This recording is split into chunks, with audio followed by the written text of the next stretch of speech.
आज हम Punjab board 9th class की न्यू बुक जो 2025 के लिए है उसके सेकंड चैप्टर को स्टार्ट करने जा रहे हैं जिसका नाम काइनेमेटिक्स है।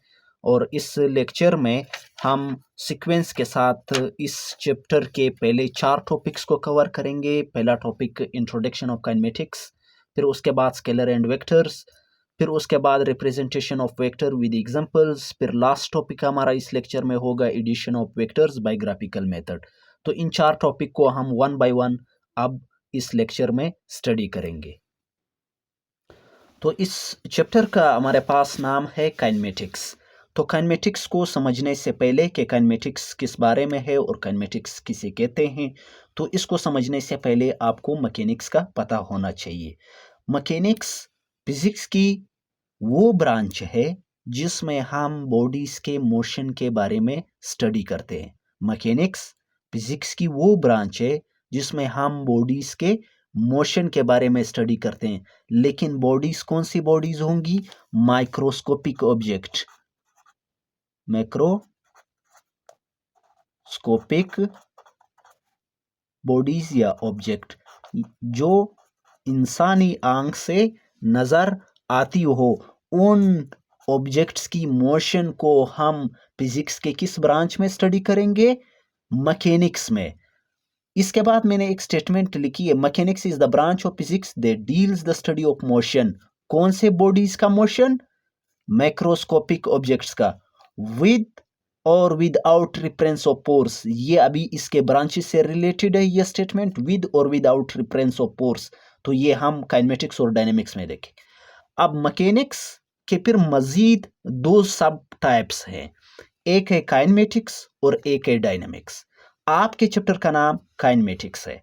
ये क्या है? ये मैकेनिक्स की एक ब्रांच है। मैकेनिक्स जिसमें हम बॉडीज के मोशन के बारे में स्टडी करते हैं, मैक्रोस्कोपिक ऑब्जेक्ट जो इंसानी आंख से नजर आती हो, उन ऑब्जेक्ट की मोशन।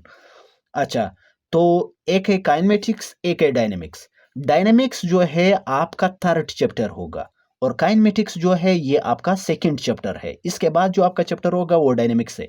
वो डायनेमिक्स और काइनेमेटिक्स ये आपका दूसरा और ये आपका तीसरा चैप्टर है। तो ये दोनों मैकेनिक्स के ब्रांच हैं।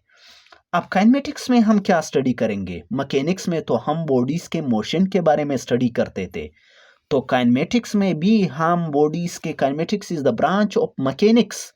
काइनेमेटिक्स जो है ये मैकेनिक्स की ब्रांच है, in which we study about motion of bodies, जिसमें हम बॉडीज के मोशन के बारे में स्टडी करेंगे without considering of pores. Pores के हवाला देते हुए बगैर हम सिर्फ और सिर्फ बॉडी के मोशन को स्टडी करेंगे। लेट सपोज ये यहां पर हमारे पास एक बॉडी है और ये बॉडी क्या कर रही? मोशन कर रही। तो काइनेमेटिक्स में हम इस बॉडी के मोशन को क्या करेंगे?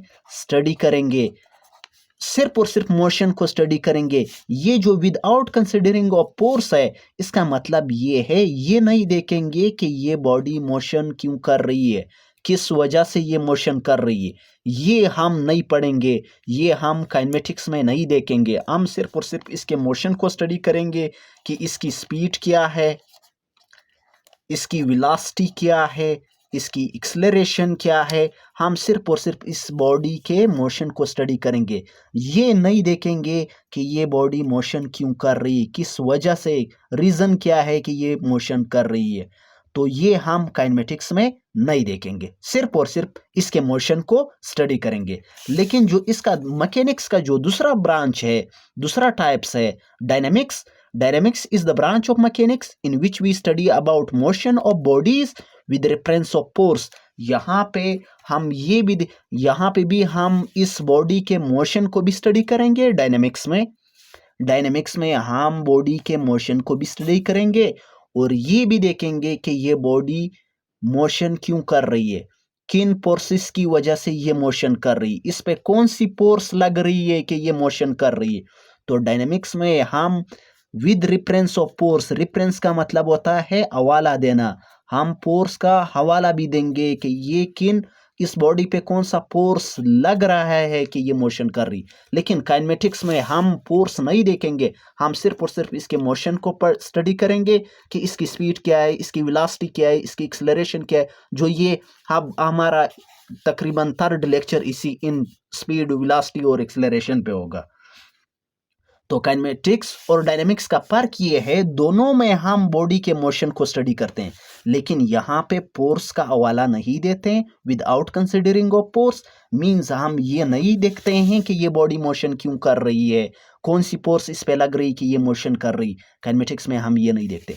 जबकि डायनेमिक्स में फर्क यही है कि जो आपका थर्ड चैप्टर है डायनेमिक्स, उसमें हम ये भी देखेंगे कि ये मोशन क्यों कर रही, इस पे कौन सी फोर्स लग रही है कि ये मोशन कर रही है ये बॉडी। तो ये फर्क ये हुआ, इसमें हम फोर्स देखेंगे, फोर्स का हवाला देंगे, इसमें बगैर फोर्स के हम सिर्फ और सिर्फ इसके मोशन को स्टडी करेंगे। तो ये हमारे पास काइनेमेटिक्स और डायनेमिक्स और मैकेनिक्स की ये आपका चैप्टर रहा। काइनेमेटिक्स जिसमें सिंपल हम बॉडी के मोशन को स्टडी करेंगे बगैर फोर्स का हवाला देते हुए कि बॉडी मोशन क्यों कर रही। तो यहाँ तक हमारा इंट्रोडक्शन ऑफ काइनेमेटिक्स हो गया। अब काइनेमेटिक्स को फर्दर समझने के लिए, मजीद समझने के लिए कुछ टर्म उससे रिलेटेड है, उनको समझना पड़ेगा। फर्स्ट हमारे पास जो है वो है स्केलर एंड वेक्टर। अच्छा, तो स्केलर एंड वेक्टर से पहले ये विद और विदाउट रिफरेंस ऑफ फोर्स का ये मतलब हुआ कि विद रिफरेंस ऑफ फोर्स या आर मीन्स या विदाउट रिफरेंस ऑफ फोर्स। यहाँ पे बॉडी के मोशन को हम स्टडी करेंगे तो विद फोर्स का हवाला देंगे भी, विदाउट में, विदाउट का मतलब होता है के बगैर, फोर्स का हवाला देंगे भी नहीं। तो फोर्स का हवाला कहाँ पे हम नहीं देंगे? काइनेमेटिक्स में हम फोर्स का हवाला नहीं देंगे, लेकिन विद रेफरेंस ऑफ फोर्स फिर ये लफ्ज नहीं होगा। विद रेफरेंस ऑफ फोर्स फिर कहाँ पे होगा? डायनेमिक्स में होगा, जहां पे हम फोर्स का हवाला देंगे। अब हमारा नेक्स्ट टॉपिक है स्केलर एंड वेक्टर्स। तो स्केलर एंड वेक्टर्स को पढ़ने से पहले आपको एक स्केलर्स वो क्वांटिटीज होती हैं जिनको कंप्लीटली डिस्क्राइब करने के लिए सिर्फ और सिर्फ मैग्नीट्यूड की जरूरत हो। Scalar are those physical quantities. Physical quantities उन क्वांटिटीज को कहा जाता है जिसको मेजर कर सकते हैं हम। जिस तरह लेंथ है, लेंथ को हम फिजिकल क्वांटिटीज, उन क्वांटिटीज को कहा जाता है जिसको हम मेजर कर सकते हैं। लेंथ फासला है, फासले को हम मेजर कर सकते हैं, मेजर कर सकते हैं, तो ये एक फिजिकल क्वांटिटी है। इसी तरह मास है, मास को भी, मास का यूनिट क्या है? केजी। मास को भी हम मेजर कर सकते हैं, तो वो है फिजिकल क्वांटिटी। जितनी भी क्वांटिटीज जिसको हम मेजर कर सकते हैं, पैमाइश उनकी कर सकते हैं, तो उनको physical quantity. Scalar are those physical quantities, ये वो फिजिकल क्वांटिटीज है which can be described completely by its magnitude only, जो सिर्फ और सिर्फ मैग्नीट्यूड से मुकम्मल तौर पर डिस्क्राइब होती हो। अब यहाँ पे मैग्नीट्यूड क्या है? तो मैग्नीट्यूड देखें, अब देखें मैग्नीट्यूड क्या है। मैग्नीट्यूड का मतलब होता है, magnitude means number with proper unit. कोई भी नंबर जिसके साथ एक प्रॉपर यूनिट हो वो मैग्नीट्यूड कहलाता है। जिस तरह 5 kg, तो 5 क्या है? एक नंबर है, और kg क्या है? एक यूनिट है। किसका यूनिट है? मास का। तो ये मैग्नीट्यूड कहलाता है। अब जैसे 4 metre, number with proper unit is called magnitude. ये क्या है? ये एक मैग्नीट्यूड है। सिर्फ और सिर्फ एक नंबर को मैग्नीट्यूड नहीं कहा जा सकता, नंबर के साथ यूनिट का होना लाजमी है, तब वो मैग्नीट्यूड कहलाता है। तो वो स्केलर वो फिजिकल क्वांटिटीज है जो सिर्फ और सिर्फ मैग्नीट्यूड से कंप्लीटली डिस्क्राइब होती हो, कंप्लीटली जो कंप्लीटली समझ में आती हो, उनको स्केलर्स कहा जाता है। अब लेट सपोज आप किसी दुकानदार के पास गए, आपने कहा कि मुझे क्या चाहिए? मुझे 5 kg शुगर चाहिए, 5 kg शुगर चाहिए। तो क्या दुकानदार आपकी बात को कंप्लीटली समझ पाएगा या नहीं? जी हाँ, कंप्लीटली समझ पाएगा, क्योंकि आपने उसको मैग्नीट्यूड बता दिया कि मुझे 5 kg क्या चाहिए? शुगर चाहिए। तो जो शॉपकीपर है वो कंप्लीटली आपकी बात को समझ पाएगा। अब kg किसका यूनिट है? मास का।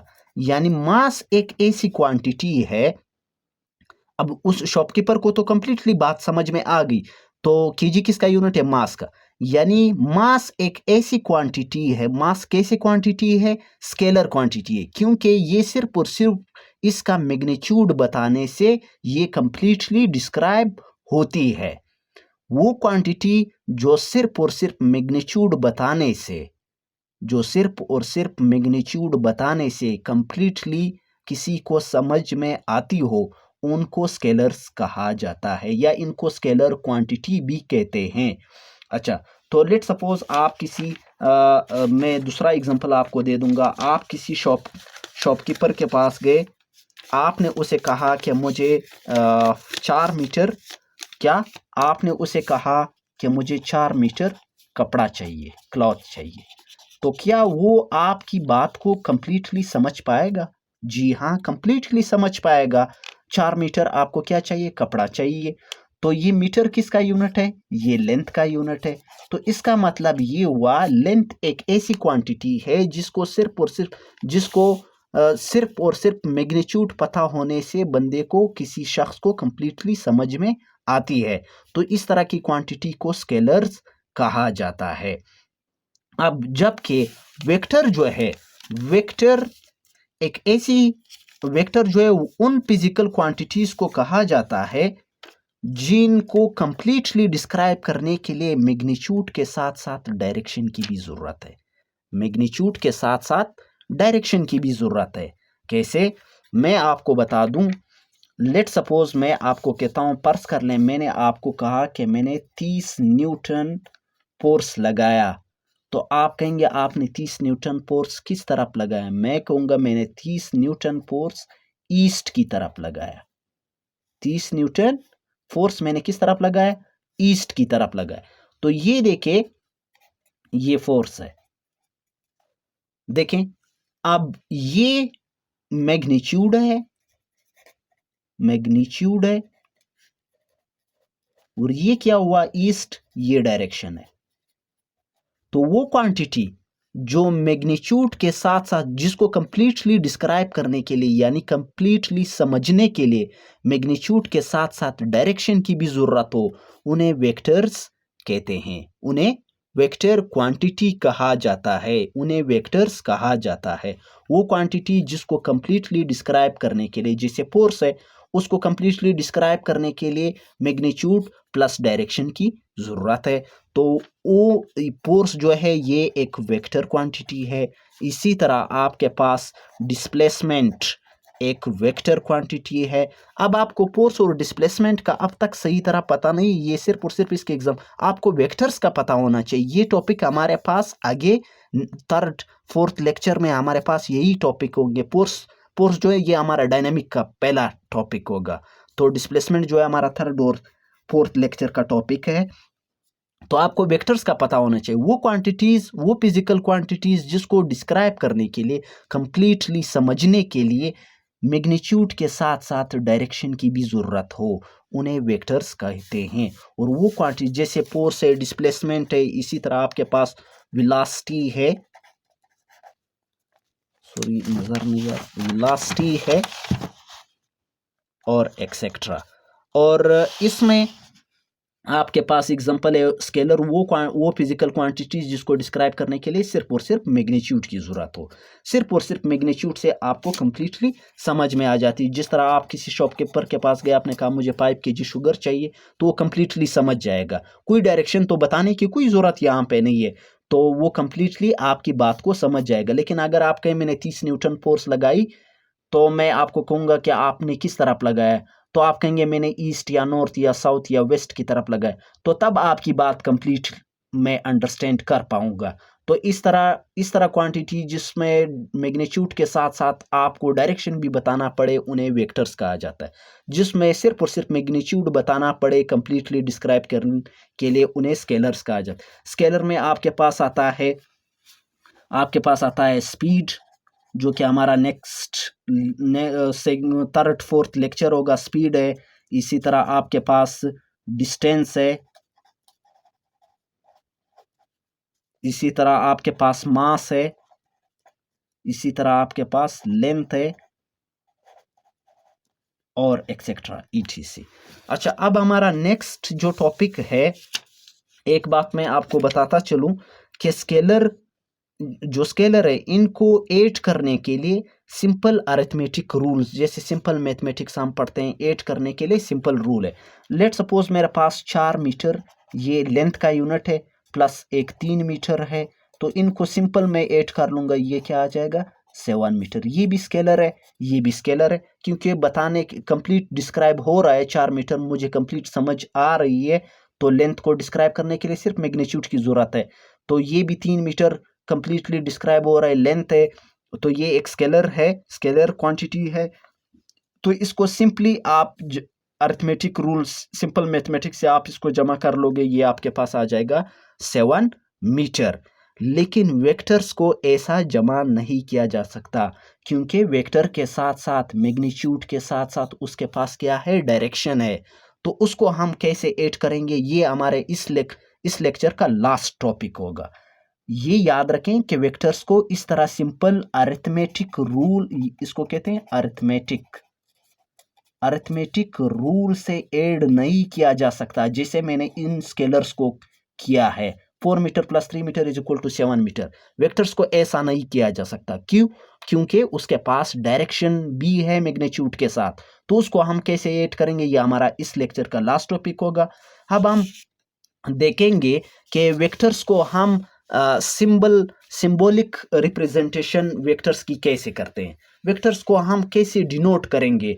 आपको क्या पता चलेगा फिजिक्स में कि ये वेक्टर है, ये वेक्टर है, ये स्केलर है। आपको फिजिक्स में ये कैसे पता चलेगा कि ये वेक्टर है, ये स्केलर है? तो आपको ये तो पता होगा कि वेक्टर को डिस्क्राइब करने के लिए, कंप्लीटली समझने के लिए मैग्नीट्यूड के साथ साथ डायरेक्शन की भी ज़रूरत है, जबकि स्केलर में सिर्फ और सिर्फ मैग्नीट्यूड की ज़रूरत है। मैग्नीट्यूड मैंने बताया था, नंबर के साथ कोई प्रॉपर यूनिट आ जाए तो उसे मैग्नीट्यूड कहते हैं, लेकिन वेक्टर में डायरेक्शन भी बताना पड़ेगा।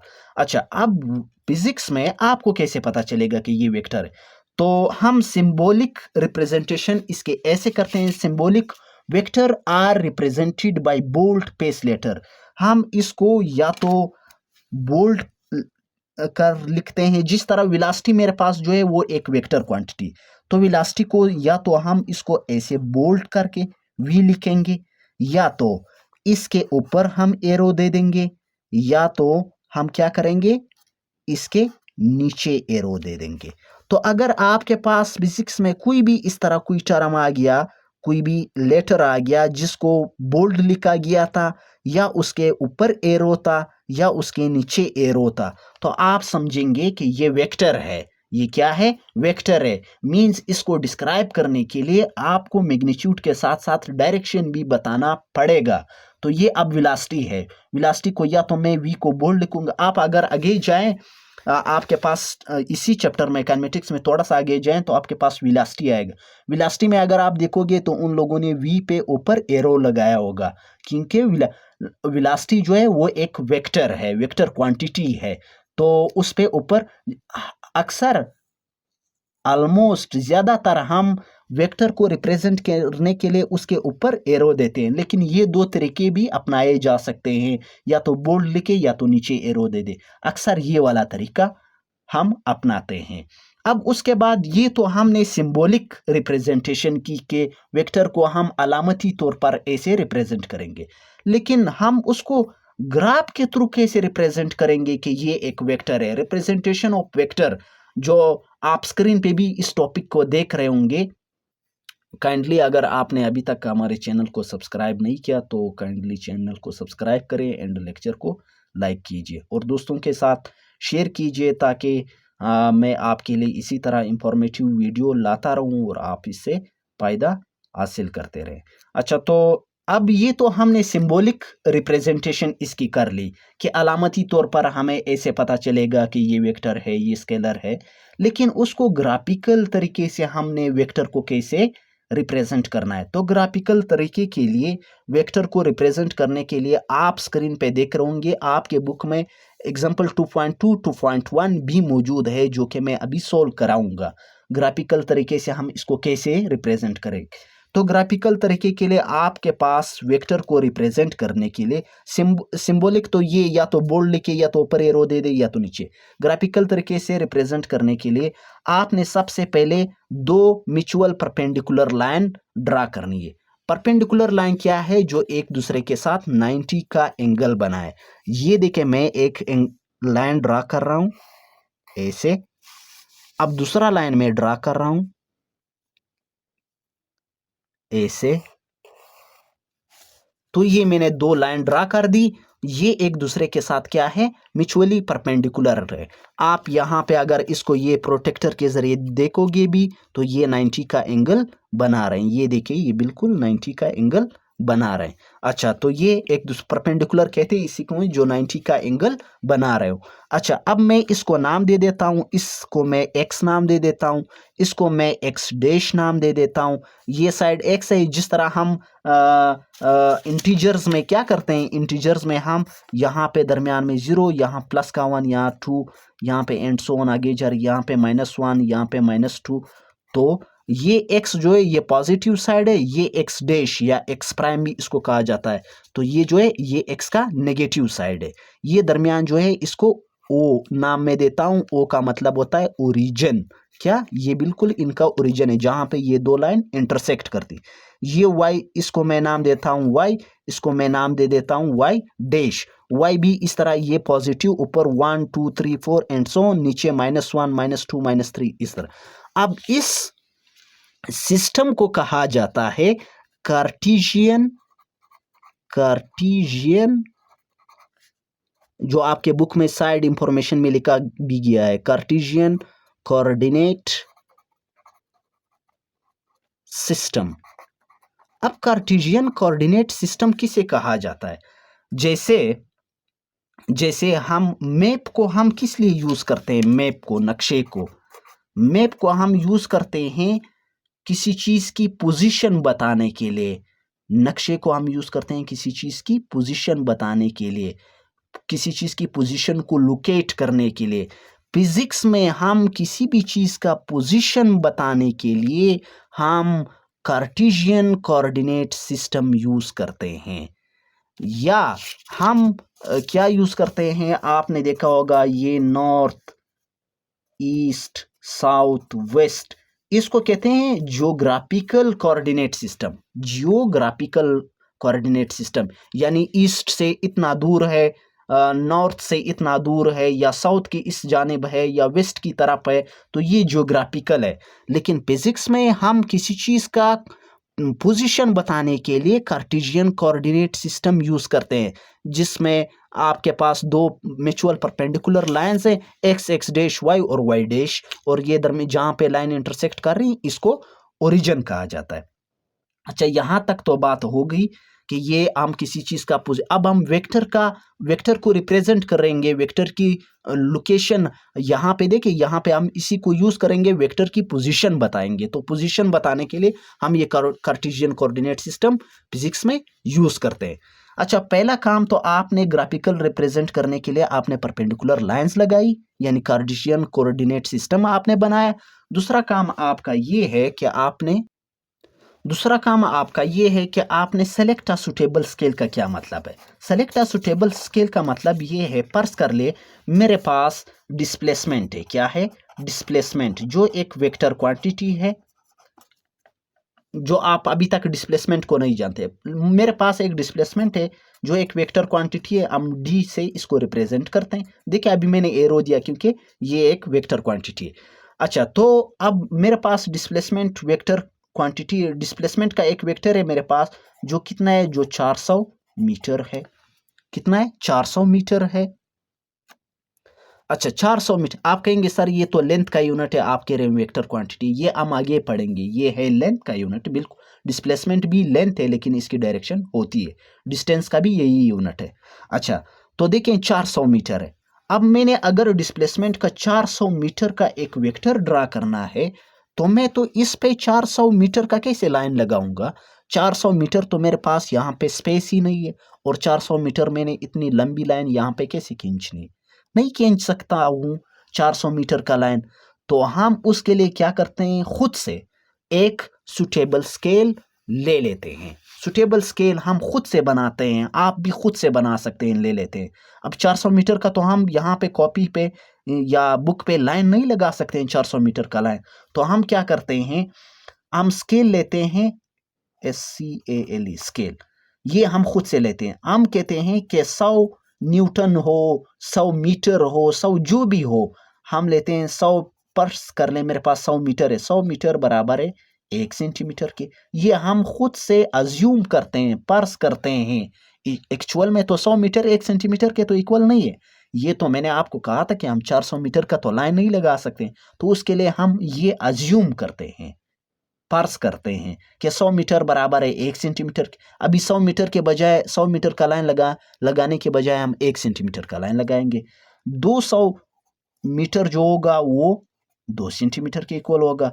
अगर 300 होगा तो 3 का होगा, अगर 350 होगा तो 3.5 सेंटीमीटर के इक्वल होगा, एंड सो ऑन। इसी तरह ये स्केल हम खुद से लेते हैं। यानी वेक्टर को ग्राफिकली रिप्रेजेंट करने के लिए आपने पहले ये perpendicular lines Cartesian coordinate system बनाया, दूसरा आपने क्या किया, आपने एक स्केल ले ली। अब ये दोनों आपने जब लिया, अब हम इस एग्जांपल में अभी परफॉर्म करेंगे कि हमने इसको कैसे अब ड्रा करना है, अब हमने इस वेक्टर को ग्राफिकली कैसे बनाना है। तो देखिए, ये आपका एग्जांपल 2.2 है। जो 2.1 है वो भी मैं आपको समझाऊंगा कि 2.1 कैसे हम करेंगे। अच्छा, अब देखिए, ये समझा कि आपको 2.1 खुद ब खुद समझ आए। यहाँ पे कह रहा है ड्रा अ फोर्स वेक्टर। हमें कहा जा रहा है कि आप फोर्स क्या है, एक वेक्टर क्वांटिटी है। वो कह रहे हैं आप फोर्स का एक वेक्टर ड्रा करें, फोर्स का एफ वेक्टर ड्रा करें हैविंग मैग्नीट्यूड, जिसका मैग्नीट्यूड कितना है, 350 न्यूटन है। न्यूटन जो है ये फोर्स का यूनिट है। And acting 60 degree with x axis, वो एक्स एक्सिस के साथ, ये जो एक्स एक्सिस है इसके साथ 60 डिग्री का एंगल बना रहा है। तो हम पहले क्या करेंगे, मैंने आपको अभी बताते ये स्टेटमेंट बताऊंगा कि ये स्टेटमेंट मैंने क्या लिखा है। पहले आपको ये एग्जांपल समझाऊंगा, तब आपको ये अच्छी तरह समझ। आप पहले हम क्या करेंगे, आप लिखेंगे draw two mutually perpendicular lines. जब आप दो परपेंडिकुलर लाइंस ड्रा करोगे, मैं यहां पे ड्रा करता हूं एक ये हुआ लाइन, और जो इसके साथ 90 का एंगल बना एक ये हुआ। अच्छा, तो मैंने लाइन ड्रा कर दी, इसको मैं x नाम दे देता हूं, इसको x डैश, ये y डैश। अच्छा, आपका जो फर्स्ट एग्जांपल है उसमें y डैश के बजाय वहां पे आपको मैंने जो समझाया था जियोग्राफिकल कोऑर्डिनेट्स यूज हुआ है। वहां पे क्या है, आपने ये याद करना है, news north east west south. वहां पे कार्टेशियन कोऑर्डिनेट के बजाय ज्योग्राफिकल कोऑर्डिनेट यूज हुआ है, क्योंकि वो जो आपको वहां पे वो दिया जा रहा है, जो आपको वहां पे पोजीशन बताई जा रही, वो नॉर्थ ईस्ट वेस्ट में बताया जा रहा है। एक्स एक्सिस के साथ वो एंगल नहीं बताया जा रहा, वो कह रहे हैं कि वो नॉर्थ और ईस्ट के साथ एंगल बना रहा है। इस वजह से वहां पे हम जियोग्राफिकल यूज कर रहे हैं, क्योंकि वहां पे जो एंगल बन रहा है वो नॉर्थ और ईस्ट के साथ बन रहा है। तो वहां ये फर्क ये हुआ, यहाँ पे एक्स वाई जेड है, या वहां पे नॉर्थ ईस्ट वेस्ट और साउथ है। वो नॉर्थ ईस्ट वेस्ट को आपने इस न्यूज से याद करना है, नॉर्थ ईस्ट वेस्ट साउथ, वो उसको कहते हैं जियोग्राफिकल कोऑर्डिनेट। अच्छा, अब इसके साथ आपने म्यूचुअल परपेंडिकुलर लाइंस ड्रा कर दी। अब आपने इसके बाद क्या करना है, सेलेक्ट अ सुटेबल स्केल। आपने सेलेक्ट सुटेबल स्केल, जो सुटेबल हो, यानी जिसको आप ड्रा कर सकते हो। अब यहां पे कितना है, मैग्नीट्यूड क्या है, मैग्नीट्यूड का आपने सुटेबल स्केल बनाना है। 350 न्यूटन है, 350 न्यूटन है। तो इसको मैं अज्यूम करता हूं, मैं अपने लिए इसको ले लेता हूं 350, मैंने कहा आप 3.5 सेंटीमीटर ले ले, 350 बराबर है, अज्यूम कर रहे हैं कि ये 3.5 सेंटीमीटर के बराबर है। अच्छा, अब हमने ड्रा करना है। कैसे ड्रा करना है?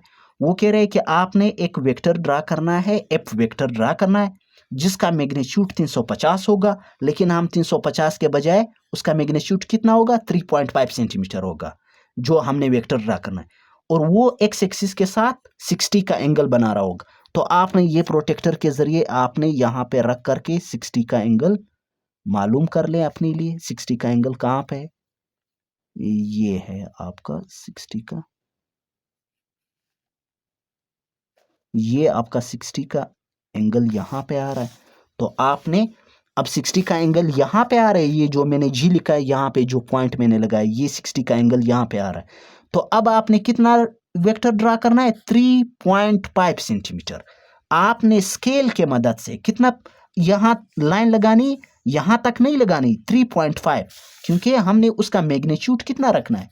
3.5 सेंटीमीटर। 350 न्यूटन तो हम नहीं रख सकते हैं, तो 3.5 सेंटीमीटर आपने, ये मेरे पास प्रोटेक्टर है, आपने वो दूसरे स्केल के साथ यहाँ पे रख करके एंगल इससे मालूम करके फिर आपने 3.5 सेंटीमीटर लाइन लगाना है। लेट सपोज पर्स कर ले 3.5 यहाँ तक आता है, तो ये मैंने, और आपने इसके एंड में क्या देना है? एरो।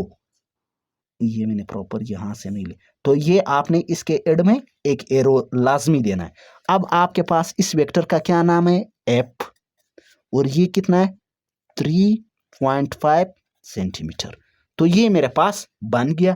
अब ये वेक्टर था, मैंने इसको ग्राफिकली रिप्रेजेंट कर लिया, सुटेबल स्केल लिया, म्यूचुअल परपेंडिकुलर लाइंस ली। उसके बाद आपने ड्रा कहाँ पे करना है?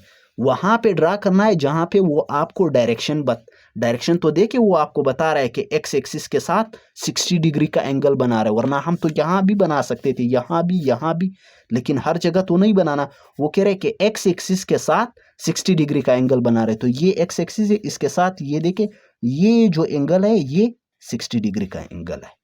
समझ आई बात? इस तरह अब यहाँ पे मैंने लिखा है a vector can be represented graphically by drawing, draw करने से स्ट्रेट लाइन। ये देखिए एक स्ट्रेट लाइन ड्रा करें विद एन एरो एड, और इसके एड में एक एरो दे दे एट वन एंड, एक एंड में उसके एड में क्या दे दे? एरो दे दे। तो ये हमने ड्रा कर दिया। जो आपका एग्जांपल 1.1 है उसमें आपने, सॉरी 2.1 है, उसमें आपने क्या करना है? उसमें सिर्फ और सिर्फ ये चेंज हो रहा है, वहाँ यहाँ कार्टेशियन कोऑर्डिनेट है, वहाँ पे ज्योग्राफिकल है, और वो आपको डायरेक्शन बता रहे हैं कि ये नॉर्थ ईस्ट के साथ इतना का एंगल बन रहा है। नॉर्थ और ईस्ट के साथ वो एंगल आपको बता रहे हैं, पता नहीं 60 है, 80 है, जो भी 70 है, जो भी एंगल है वो आपको बता रहे हैं कि नॉर्थ और ईस्ट के साथ इतना एंगल बन रहा है। तो उसको आप सिंपली आपने mutual perpendicular line suitable scale लेना है, जितना भी उसका मैग्नीट्यूड होगा इसके मुताबिक वही ले ले, जो भी आएगा। अगर 300 है तो 3 मीटर, अगर 400 है तो 4 सेंटीमीटर आएगा।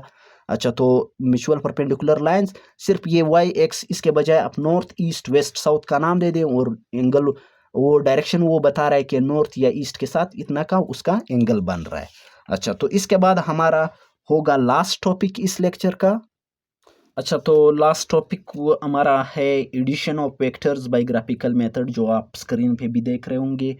तो इस टॉपिक को, इस चैनल पे आपको ना सिर्फ फिज़िक्स के साथ साथ आपके मैथमेटिक्स के लेक्चर्स, न्यू बुक के ऑलरेडी जो 2025 के लिए वो ऑलरेडी अपलोड हैं, आप जाके प्लेलिस्ट में जाके देख सकते हैं, या पंजाब बोर्ड मेंटोर के नाम से जो भी एक्सरसाइज आपको चाहिए, पंजाब बोर्ड मेंटोर, उसके साथ एक्सरसाइज लिख करके सर्च कीजिए तो आपके सामने आ जाएगा।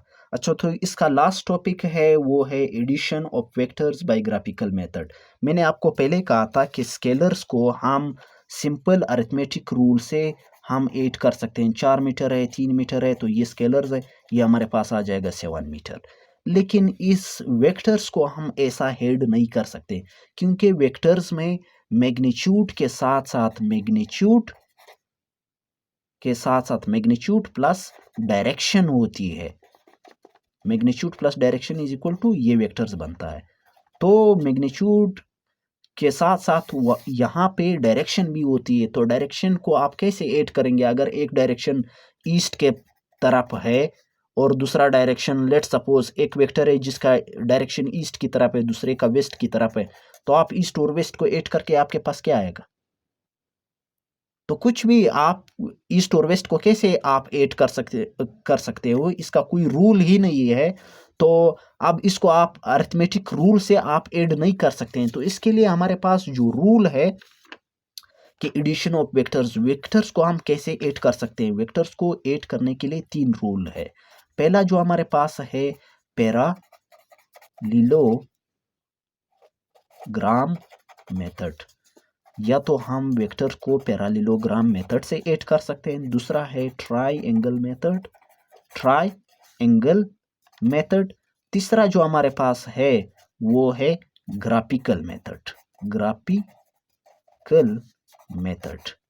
यहाँ पे आपके बुक में जिस मेथड को डिस्कस किया गया है वो ये नंबर 3 है, जिसका नाम है ग्राफिकल मेथड। ये 2 मेथड भी हैं जिसके जरिए हम वेक्टर्स को ऐड कर सकते हैं।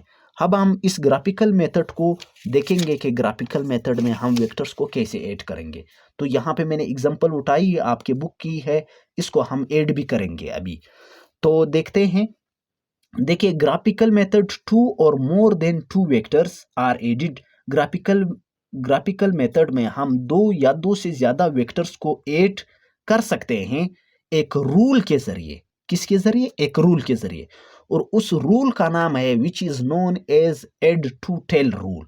उस रूल का नाम है एड टू टेल रूल। उस रूल का क्या नाम है? Head to tail. Graphical method में हम 2 या 2 से ज्यादा वेक्टर्स को जमा कर सकते हैं एक रूल के जरिए। उस रूल का नाम है एड टू टेल रूल। अब एड टू टेल रूल हमें क्या बताएगा? एड टू टेल रूल के मुताबिक अब हमने ऐड करने हैं। तो इस एड टू टेल रूल का जो स्टेटमेंट है, इसको समझने से पहले मैं आपको ये एग्जांपल कराऊंगा, तो फिर उसके बाद ये स्टेटमेंट बताऊंगा, तो आपको इजीली समझ आ जाएगा कि ये स्टेटमेंट क्या कह रहा है। हमारे पास ये आपका बुक का ही एग्जांपल है। वो कह रहे हैं लेट अस ऐड 2 वेक्टर्स। अब हम 2 वेक्टर्स को ऐड करेंगे। एक का नाम v1 है, एक का नाम v2 है। एविंग मैग्नीट्यूड, एक का मैग्नीट्यूड 300 न्यूटन है, दूसरे का है 400 न्यूटन। एक्टिंग एट एंगल, ये एंगल बना रहे हैं 30 डिग्री एंड 60 डिग्री विथ कौन से एक्सिस के साथ? एक्स एक्सिस के साथ। यानी जो 300 न्यूटन का है वो 30 डिग्री एंगल बना रहा है एक्स एक्सिस के साथ, जो 400 न्यूटन का है वो 60 एंगल बना रहा है एक्स एक्सिस के साथ। तो पहले मैं इसको ग्राफिकली शो करूंगा, फिर उसके बाद मैं इसको ऐड करता हूं। पहले मैं इनको ग्राफिकली शो करूंगा। तो ग्राफिकली शो करने के लिए पहले मैं ग्राफिकली सिर्फ इसको शो करूं। ग्राफिकली शो करने के लिए पहले मैं इसका एक परपेंडिकुलर लाइंस ड्रा करूंगा, म्यूचुअली कार्टेशियन कोऑर्डिनेट बनाऊंगा। ये मैंने एक्स रहा, ये मेरा एक्स डैश, ये वाई डैश रहा। उसके बाद हम क्या करते हैं? सुटेबल स्केल लेते हैं। तो 300 न्यूटन हमारे पास बराबर होता है 3 सेंटीमीटर के, और 400 न्यूटन बराबर होता है 4 सेंटीमीटर के। तो अब हमने क्या करना है? जो 300 न्यूटन है वो 3 सेंटीमीटर वेक्टर ड्रा करना है एक्स एक्सिस पे, लेकिन कितना एंगल एक्स एक्सिस के साथ बनाएगा? 30 का। तो अब हम यहाँ पे देखते हैं 30 का एंगल कहाँ पे आएगा एक्स एक्सिस पे। 30 का एंगल आपका ये रहा, और दूसरा आपका कितना है? 60 डिग्री का एंगल। तो 60 डिग्री का एंगल आपका ये है। तो अब आपने वेक्टर्स ड्रा करने हैं। तो जो 300 का है वो कितना? 3 सेंटीमीटर आपने ड्रा करना है। आपने प्रॉपर स्केल लेके 3 सेंटीमीटर लाइन यहां से लगानी। लेट सपोज 3 सेंटीमीटर मेरे पास यहां तक आती है। तो ये मैंने 3 सेंटीमीटर ये रहा, और दूसरा मेरा 4 सेंटीमीटर है वो 60 डिग्री का है, वो ये रहा। ये 4 सेंटीमीटर का फर्ज कर ले मेरे पास लाइन है। तो इसका नाम v2 है, इसका नाम v1 है। फर्स्ट वेक्टर का v1, ये v2, और ये कितना एंगल बना रहा है? 30 का। और ये कितना एंगल बना रहा है? ये बना रहा है आपके पास 60 डिग्री का। अच्छा, तो अब ये मैंने ग्राफिकली अब इसको क्या कर लिया? रिप्रेजेंट कर लिया। अब मैं इसको ऐड करूंगा। अब ऐड करूंगा तो ऐड मैं कैसे करूंगा? मैं यहां पे आपको बताता हूं। मैं ये जो फर्स्ट वेक्टर का जो ऐड है, ये फर्स्ट वेक्टर है मेरे पास, इसका जो ऐड है, इसको मिलाऊंगा सेकंड वेक्टर का। ये जो टेल है ये सेकंड वेक्टर है या नहीं है? ये वाला ये जो सेकंड वेक्टर है इसका ये जो टेल है इसको मैं मिलाऊंगा फर्स्ट वेक्टर के 8 के साथ। इसके सेकंड वेक्टर के टेल को मैं मिलाऊंगा फर्स्ट वेक्टर के 8 के साथ मिलाऊंगा। लेकिन कैसे मिलाऊंगा? इसी 60 डिग्री के डायरेक्शन में ही मिलाऊंगा। फर्स्ट वेक्टर 8 करने का तरीका क्या है? फर्स्ट वेक्टर के 8 के साथ फर्स्ट वेक्टर का ये जो एड है, फर्स्ट वेक्टर का जो एड है इसके साथ मैं सेकंड वेक्टर का ये जो सेकंड वेक्टर है इसका क्या मिलाऊंगा? टेल मिलाऊंगा। इसीलिए तो इसका नाम एड टू टेल है। ये स्टेटमेंट फिर बताऊंगा। इसीलिए तो इसका नाम एड टू टेल है। एड और टेल को मिलाना है।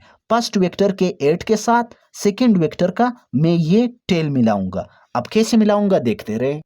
अब मैंने ये कोऑर्डिनेट्स बना दिए। फर्स्ट वेक्टर के एड के साथ सेकंड का टेल मिलाऊं। तो फर्स्ट वेक्टर आप उसी तरह ही ड्रा करें।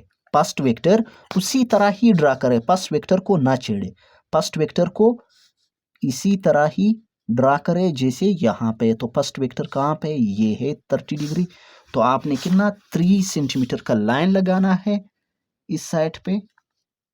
3 सेंटीमीटर का लाइन लगाना है।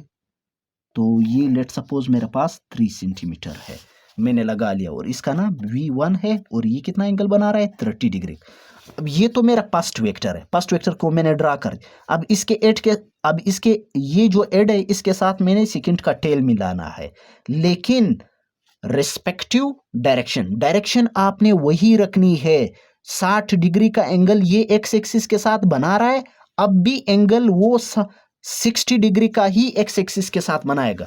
तो अब मैंने तो इसको मिलाना तो यहां पे है मैंने, तो मैं पहले एक मैं रिफरेंस लाइन ड्रा करूंगा एक्स एक्सिस पे। ये एक्स एक्सिस है तो मैं इसके साथ बिल्कुल सीधा ये मेरा रिफरेंस का लाइन होगा जिसके जरिए मैं अब एंगल लूंगा। ये डॉटेड लाइन है, इस तरह डॉटेड लाइन है, बल्कि मुझसे पूरा लाइन बन गया। आप बुक में देख सकते हैं ये डॉटेड लाइन है। तो ये लाइन जो है ये रिफरेंस लाइन है। रिफरेंस लाइन इसको कहते हैं, जिसके जरिए अब हम एंगल लेंगे तो ये एक्स एक्सिस को ही शो कर रहा है, क्योंकि ये सिर्फ एक्स एक्सिस ऊपर है, नीचे है, ये लाइन ऊपर है। अब मैंने इस लाइन के साथ 60 डिग्री का ये जो सेकंड 60 डिग्री है मैंने ये मालूम करना है। 60 डिग्री कहाँ पे आ रहा है? 60 डिग्री ये आ रहा है। तो ये 60 डिग्री आ रहा है। अब मैंने 4 सेंटीमीटर का, ये कितना का है? 4 सेंटीमीटर का लाइन ड्रा करना है। इस 8 के साथ मैंने इसका टेल मिलाना है, लेकिन लाइन कितना होगा? 4 सेंटीमीटर का होगा। ये मैंने मिलाया। अब यहाँ पे ये जो एंगल बन रहा है ये 60 डिग्री का, और इसका नाम V2 है। अब यहाँ पे एक काम आपने और करना है। इसका ये जो एड है, इस लास्ट वाले का जो एड है, ये अब आपने ये इसको मिलाने के बाद लास्ट एड जो है, last vector head join to first vector tail. अब आपने क्या करना है? लास्ट वेक्टर, ये तो अब मेरा लास्ट वेक्टर है, लास्ट वेक्टर का जो एड है ये वाला, इसको ज्वाइन करिए फर्स्ट वेक्टर के टेल के साथ। फर्स्ट वेक्टर का टेल कहाँ है? ये है, और इसका एड ये है। अब मैं इसको ज्वाइन करूंगा। अब देखिए मैं इसको ज्वाइन कर रहा हूं। लास्ट वेक्टर का जो एड है join to first vector tail, ये लास्ट वेक्टर का एड है, इसको मैं ज्वाइन कर रहा हूं फर्स्ट वेक्टर के टेल के साथ। मैंने एड कर दिया। अब इसको कहते हैं, इस वाले लाइन को कहते हैं रिजल्टेंट वेक्टर। अब मैं इसको डिफाइन भी करूंगा कि रिजल्टेंट वेक्टर किसे कहा। अब ये आपके पास आ गया रिजल्टेंट वेक्टर। अब रिजल्टेंट वेक्टर को मैंने डिफाइन भी किया। ये आपने प्रॉपर स्केल से लाइन लगाया होगा, कितना? 3 सेंटीमीटर। और ये आपने प्रॉपर स्केल से लाइन लगाया होगा इस वेक्टर का, कितना? 4 सेंटीमीटर। तो ये जो रिजल्टेंट वेक्टर की जो लेंथ आपके पास बनेगी, ये कितनी बननी चाहिए? 3 ये है, 4 ये है। तो ये आप देखोगे ये आपके पास 7 सेंटीमीटर आएगी। कितनी आएगी? 7 सेंटीमीटर आएगी। अच्छा, अब इसके बाद इसके बाद हम देखेंगे कि रिजल्टेंट वेक्टर में, रिजल्टेंट वेक्टर कहते हैं किसे, वी कैन ऐड 2 और मोर वेक्टर्स, हम 2 या 2 से ज़्यादा वेक्टर्स को ऐड कर सकते हैं to get a single vector. उनसे क्या एक सिंगल वेक्टर हमें मिलता है। ये देखिए ये लाइन, अभी हम इन 2 वेक्टर्स को ऐड करके हमारे पास ये सिंगल वेक्टर आ गया। This is called as resultant vector. इस सिंगल वेक्टर को रिजल्टेंट वेक्टर कहते हैं। तो अब आपने प्रॉपर तरीका सीख लिया कि आपने फर्स्ट वेक्टर के एट को सेकंड वेक्टर के टेल के साथ मिलाया, फिर लास्ट वेक्टर का जो सेकंड वेक्टर आपके पास बना, यानी जो आपका लास्ट वेक्टर था, लास्ट वेक्टर के एट को आपने इसके टेल के साथ मिलाया, तो आपके पास रिजल्टेंट वेक्टर आए। अब हम एट टू टेल रूल, इसको कहते हैं head to tail. Head to tail इसी वजह से इसका नाम है कि एट को टेल से मिलाना है। अब ये रूल हमें क्या कह रहा है, according to this rule join the head of first vector. First vector का, ये फर्स्ट वेक्टर का जो एड है इसको ज्वाइन करे with the tail of second vector, second vector के टेल के साथ, according to their respective direction. Direction का ख्याल आपने करनी है, आपने डायरेक्शन वही रखनी है जितना एंगल वो एक्स एक्सिस के साथ पहले 60 डिग्री बना रहा था, अब भी यहाँ पे ये मैंने रेफरेंस लाइन हमने ड्रा की, ये इसके लिए एक्स एक्सिस है, तो अब भी ये 60 का एंगल ही बना रहा है। तो इसके साथ हमारा ये लेक्चर ख़त्म हो गया। इंशाल्लाह ताला मिलेंगे नेक्स्ट लेक्चर में। तो अगर आपने चैनल को सब्सक्राइब नहीं किया तो काइंडली चैनल को सब्सक्राइब करें, और मैथ के लेक्चर्स ऑलरेडी अपलोड हैं, आप जाके देख सकते हैं। तो इंशाल्लाह ताला मिलेंगे नेक्स्ट लेक्चर में।